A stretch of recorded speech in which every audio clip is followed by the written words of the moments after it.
Love you బచ్చే ఈ dialogue మీ అందరికీ తెలుసు కదా. Love you బచ్చే. కుంభమేళాకి వెళ్లి పుణ్యం తెచ్చుకోమంటే ఎవరో పూసలు అమ్ముకునే అమ్మాయిని పట్టుకుని ఫేమస్ చేయడం ఏంటి అని తిట్టుకున్న వాళ్ళందరూ ఒక్క నిమిషం ఇది వినండి. ప్రయాగ్రాజ్ మహాకుంభమేళాలో దండలు అమ్ముకునే మొనాలిసా బోమ్స్లే ఫోటోలు సోషల్ మీడియాలో వైరల్ అవ్వగానే జనాలు రెండుగా చీలిపోయారు. ఒక పక్క అబ్బా ఏం కళ్ళు అచ్చ మొనాలిసా లాగే ఉంది అని కాంప్లిమెంట్స్ ఇస్తుంటే, ఇంకోవైపు మాత్రం కుంభమేళాలో ఇవేం పనులు అనవసరంగా హైప్ ఇస్తున్నారు అని విమర్శలు చేశారు. కానీ ఆ నెగిటివ్ కమెంట్స్ అన్నిటికీ ఇప్పుడు తన ఆశయమే ఒక సమాధానం.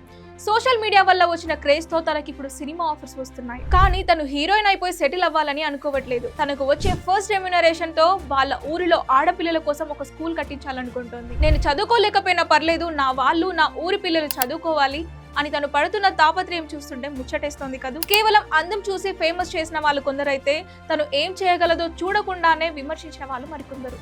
కానీ తను మాత్రం అందం కన్నా తన ఆశయం గొప్పదని నిరూపిస్తోంది. ఇప్పుడు చెప్పండి, ఇలాంటి అమ్మాయిని సపోర్ట్ చేయడం కరెక్టా కాదా?